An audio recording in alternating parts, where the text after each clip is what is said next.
Good evening students, welcome to study with Preksha. आज हम आपके लिए लाए हैं कक्षा 8 सामाजिक अध्ययन की कार्यपुस्तिका, जिसमें सामाजिक और राजनीतिक जीवन का अध्याय 8 हाशियाकरण से निपटना, ये आपके नवंबर महीने के सिलेबस में है। तो इसकी कार्यपुस्तिका में से पहला प्रश्न है, अपने क्षेत्र में रहने वाले हाशियाई समुदायों की सूची बनाओ। तो बेटा, हमारे क्षेत्र में कोई ज़्यादा हाशियाई समुदाय नहीं है, क्योंकि यह एक नगरीय क्षेत्र है। तो यहाँ पर आपने देखा होगा कि बस स्टैंड के साथ या जहाँ भी कोई बड़ा खाली मैदान है, वहाँ कुछ एक लोग अपनी अपनी गाड़ियाँ लेकर, जो ज़्यादातर बैलगाड़ियाँ या हथ ठेले हैं, उन्हीं के नीचे उन्होंने अपने घर बनाए होते हैं, या वहाँ पास ही कच्ची झोपड़ियाँ, झुग्गियाँ उन्होंने बनाई होती हैं।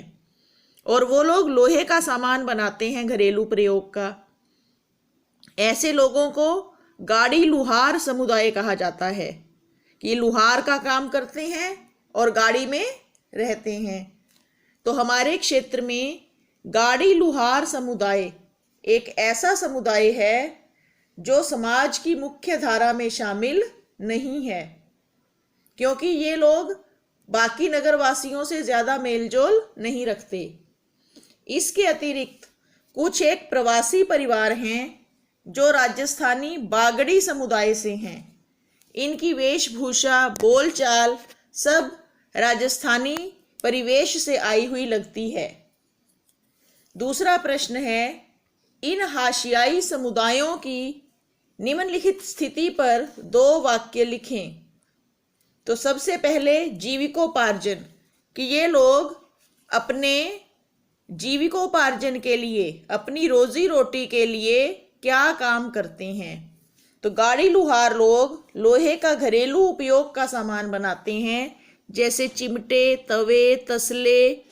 आजकल ये लोग शू रैक भी बनाकर बेचने लगे हैं, जो फट्टियों से बनते हैं। आपने देखा होगा स्थान स्थान पर इनकी झुग्गियों के आगे ऐसा सामान पड़ा रहता है। शिक्षा तक पहुंच, इनमें से बहुत कम परिवारों के बच्चे स्कूली शिक्षा पा सकते हैं, क्योंकि ये लोग उन्हें छोटी उम्र से ही अपने साथ काम में लगा देते हैं।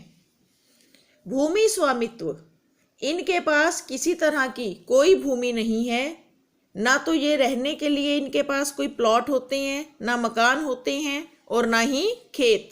तो इसका उत्तर हम लिखेंगे कि इनके पास कोई भी भूमि स्वामित्व नहीं है, ना ही कृषि योग्य और ना ही आवासीय। स्वास्थ्य परक आवास, इसका अर्थ है कि इनके रहने की जगह हेल्थ वाइज, सेहत की दृष्टि से कितनी लाभदायक है। तो हमारे शहर में ये गाड़ी लोहार लोग सड़क किनारे झुग्गियां बनाकर रहते हैं, यानी कि इनका आवास स्वास्थ्य परक नहीं है। साफ पीने का पानी,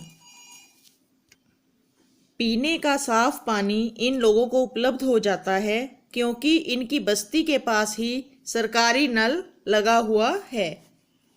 कानून तक पहुंच, अब इनमें से कुछ लोग झगड़ा होने पर थाना कचहरी तक पहुंचने लगे हैं, क्योंकि बरसों से नगर में रहने के कारण अब ये लोग कानून समझने लगे हैं। सार्वजनिक सुविधाओं का इस्तेमाल, हमारे नगर में सरकार ने इनके लिए इनकी बस्ती के पास ही शौचालय बनवाए हैं, और स्वास्थ्य के लिए अब इन लोगों के पास भी आयुष्मान कार्ड इत्यादि हैं, तो ये सरकारी अस्पतालों में से अपना इलाज करवा लेते हैं। अगला प्रश्न नंबर 3 है, हाशियाई समुदाय के लोगों को जीवन में क्या कठिनाइयाँ आती हैं। तो सबसे पहले तो ये नगर के लोगों से बराबरी नहीं कर पाते हैं। इनके आवास स्थान पर न तो सफाई होती है और न ही कोई खास सुविधा। कच्चे और झुग्गियाँ ऐसे आवास होते हैं इनके। बहुत से लोगों को स्थायी पता न होने के कारण सरकारी दस्तावेज जैसे आधार कार्ड इत्यादि बनवाने में समस्या पेश आती है। नीचे कुछ वाक्य दिए जा रहे हैं, उनके आगे सही या गलत का निशान लगाएं। लोकतांत्रिक देश में हाशियाई समुदाय के लोगों को भी बराबर के अधिकार मिलने चाहिए। सही। आदिवासी, दलित, मुसलमान, औरतें आदि हाशियाई समुदाय के लोग हाशियाई समूह कहलाते हैं। सही। हाशियाई समूहों को शोषण से बचाने के लिए हमारे देश में कोई कानून नहीं है। गलत। संविधान में कमज़ोर व हाशियाई लोगों के लिए अधिकार व कानून नहीं है। गलत। सरकार हाशियाई तबकों के लिए मौलिक अधिकारों की भावना के अनुरूप कानून बनाती है। सही। अस्पृश्यता या छुआछूत का उन्मूलन हो गया है। गलत। दलित से तात्पर्य है समाज में सक्षम व्यक्ति। गलत। ये इस वीडियो का पहला भाग है। अब आपके लिए दूसरा भाग भी लाएंगे। तब तक देखते रहें स्टडी विद प्रेक्षा। हमारे चैनल को शेयर, लाइक और सब्सक्राइब करें। धन्यवाद।